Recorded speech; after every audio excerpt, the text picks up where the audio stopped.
Tu paies des fruits secs que tu pourrais cultiver dès maintenant dans un pot sur ton balcon ou ta terrasse. Et le plus fou dans tout ça, les arbres qui produisent des amandes, des pistaches, des noix de macadamia, certaines des noix les plus chères au monde, certains d'entre eux restent suffisamment petits pour tenir dans un conteneur, produisent année après année et ne te coûtent plus rien après l'investissement initial. Absolument rien. Pendant ce temps, tu es au supermarché et tu donnes 8, 9, 10 euros pour un sachet qui disparaît en une seule soirée devant la télé. Ça, c'est terminé aujourd'hui.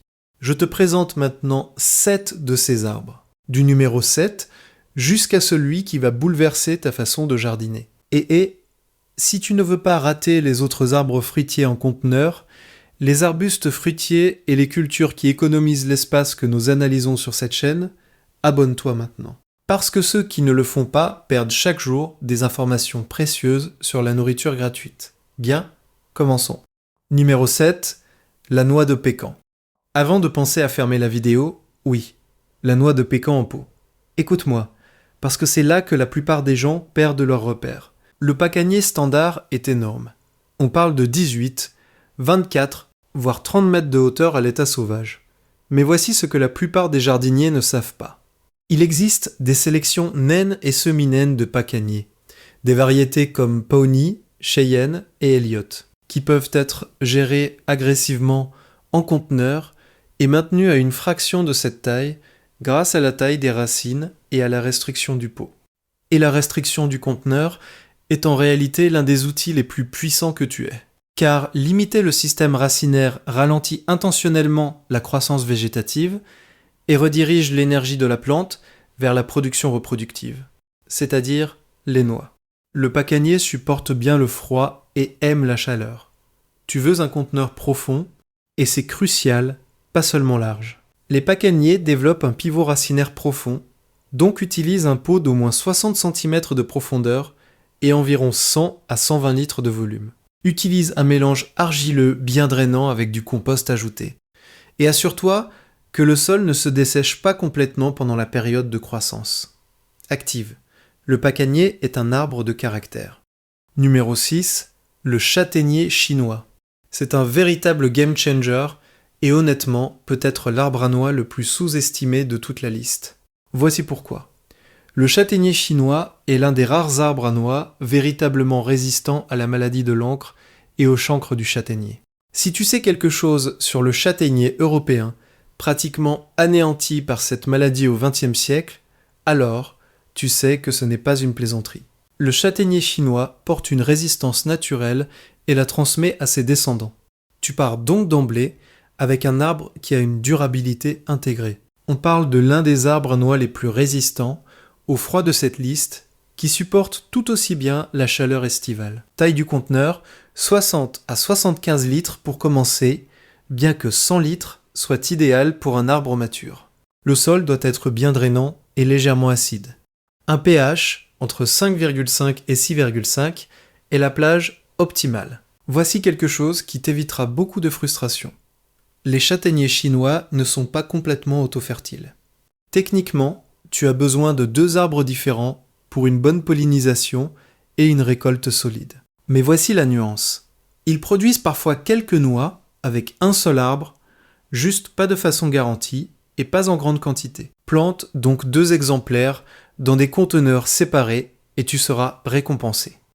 Numéro 5. L'amandier. Les amandes sont génétiquement des fruits à noyaux. Vraiment. Elles sont plus proches des pêchers et des cerisiers que des noyers ou des pacaniers. Ce seul fait change tout en matière de soins. Parce que quand tu comprends ça, tu commences à les traiter davantage comme un péché. Et ils répondent exactement de la même façon. Mais voici ce qui est important. Certaines variétés repoussent considérablement les limites.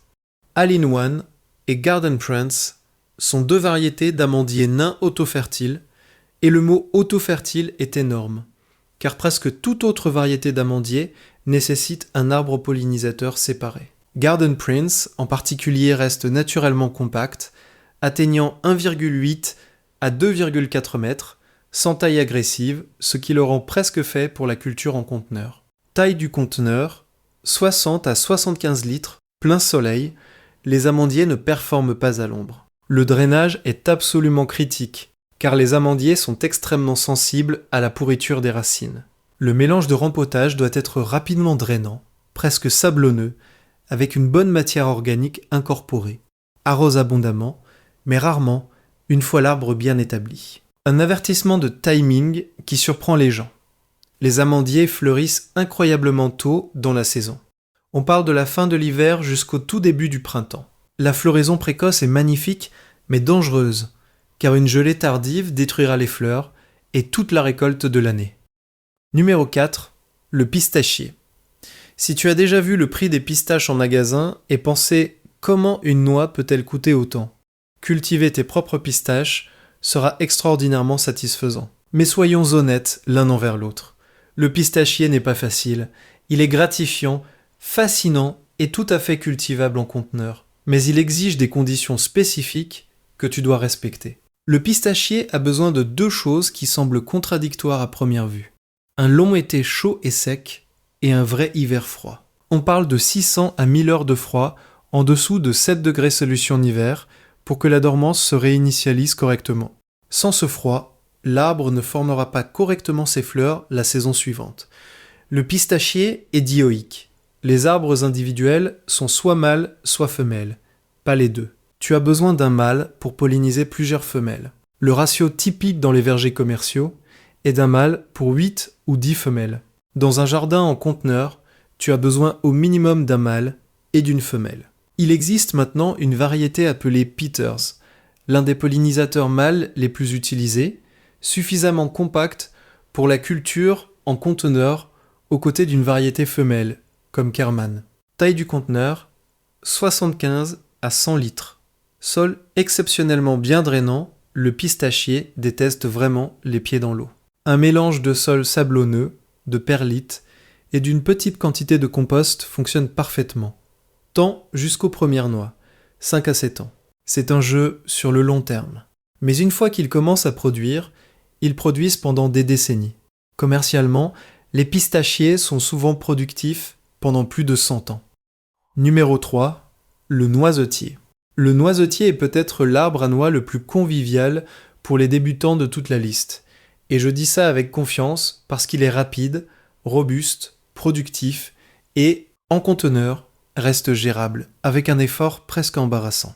Sans oublier qu'en France, la noisette est un ingrédient culte, que ce soit dans la pâtisserie, les chocolats ou les recettes régionales du sud-ouest et de Provence. Les noisetiers peuvent résister à des températures jusqu'à moins 28 degrés avec la bonne variété. Les hybrides de noisetiers américains et européens, des variétés comme Jefferson et Yamil, développées spécifiquement pour la résistance aux maladies, sont d'excellents choix pour la culture en conteneur. Taille du conteneur, 60 à 75 litres pour commencer, bien que tu veuilles agrandir au fur et à mesure que l'arbre s'établit. Les noisetiers sont des arbres naturellement multitiges, de type arbustif, et en conteneur, cette habitude de croissance les maintient compacts et denses, exactement ce que tu veux. Le noisetier standard est pollinisé par le vent et nécessite un pollinisateur croisé, un second noisetier d'une variété génétiquement différente, pour une bonne fructification. Les noisetiers libèrent leur pollen depuis leur long chaton pendant à la fin de l'hiver, parfois en janvier ou février, quand presque rien d'autre dans ton jardin ne fleurit.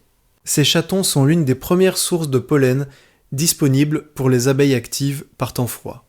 Tu ne cultives pas seulement de la nourriture pour toi, tu soutiens activement la population de pollinisateurs locaux au moment le plus difficile de l'année. Numéro 2. Le macadamia. Tu sais déjà que la noix de macadamia est la noix la plus chère du monde sur le plan commercial. Les prix peuvent atteindre 15 à 16 euros le kilogramme pour des noix de macadamia de qualité. La raison est simple. Elles sont notoirement difficiles à produire à grande échelle. Elles ont des exigences climatiques très spécifiques, et la coque est l'un des matériaux naturels les plus durs du règne végétal. Il faut environ 2 millénaires de force pour la casser. Le macadamia est un arbre tropical et subtropical originaire du Queensland, en Australie, et il ne tolère pas bien le gel. En dessous de moins 4 degrés sûrs, tu risques des dommages sérieux. Mais c'est là que la culture en conteneur devient ton meilleur ami. Si tu vis dans le sud de la France, région PACA, Occitanie, Corse, ou dans un microclimat protégé plus au nord, tu peux cultiver cet arbre en conteneur, le garder dehors en saison chaude, et le rentrer à l'intérieur ou dans une serre quand les températures chutent. Taille du conteneur, 75 à 100 litres. L'arbre en conteneur restera beaucoup plus compact que son homologue planté en pleine terre, qui peut atteindre 9 à 12 mètres à l'état sauvage. Dans un pot, un macadamia bien géré reste souvent en dessous de 3 mètres. Des variétés comme Beaumont et Kate sont compactes et productives. Numéro 1. La noix du cœur, Heart Nut. Si tu n'as jamais entendu parler du Heart Nut, en français parfois appelé noix du cœur, ou noix japonaise cordiforme, c'est parce qu'il se cachait en pleine vue depuis des décennies, complètement éclipsé par ses cousins plus célèbres, la noix noire et la noix commune. Et c'est une tragédie, car la noix du cœur est à bien des égards supérieure aux deux pour le jardinier amateur. La noix du cœur est une variété de noyer japonais, juglant et lentifoliavar, cordiformi, et le nom vient de la forme de la coquille, qui est littéralement en forme de cœur. Pas métaphoriquement, pas vaguement décrite comme en forme de cœur.